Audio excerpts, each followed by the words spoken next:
Seni bolang nechta turning tortinadi 15 ga kirgan bolang? Ha?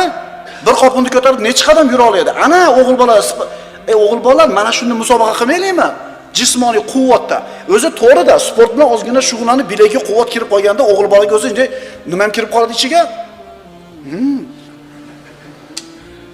O'ziga bizning tilda uvereni bo'lib qoladi.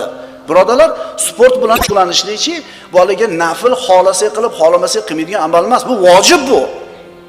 Payg'ambarimiz aytganlar, Alloh taologa zaif mo'mindan quvvatli mo'min afzal degan. Bolangiz shijoatli bo'lishini xohlaysizmi? Bitta yo'li sportga bering. Borsin. Bolam zo'r bo'pti. Menga taqa yutib keldi. Ilib qo'ying yuzi to'g'risiga. Shtop siz faxrlangan ekaningizni ko'rsin bola, ko'ngli ko'tariladi. Sen odam bo'lmaydi. Sen bo'larding sen. Unaqa emas. Dinimiz shijoat, g'ayrat dini birodarlar, doirali dini. Payg'ambarimiz sollallohu alayhi vasallam aytganlar, sharru ma fi rajulin shuhun hali va jumnun hali. Kishidagi eng yomon narsa qo'rqoqlik va baxillik deganlar Rasululloh sollallohu alayhi vasallam.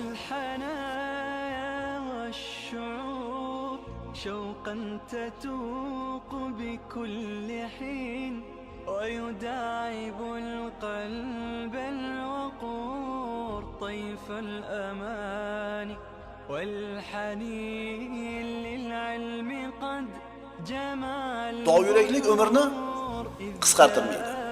Qo'rqoqlik kaltakdan olib qochmaydi. Doiralik kaltakka olib bormaydi. Peshanangizga bugun kaltayish yozilgan bo'lsa, qo'rqoq bo'lsangiz ham yeysiz. Doira bo'lib turib, sha'ningizni himoya qilib borsangiz ham yeysiz. Bir tiyin uchun mushlashgan bolani bilamiz-a? Bezorilar to'xtatib olib pul berdi dedi, bermadi, urushdi. Rasulullohlar bilan kuch yetganda o'cha olishdi. Kuch yetmadi. Qo'lini qayirib cho'ntagini kavlashdi, bir tiyin chiqdi. Voy qulumsoq.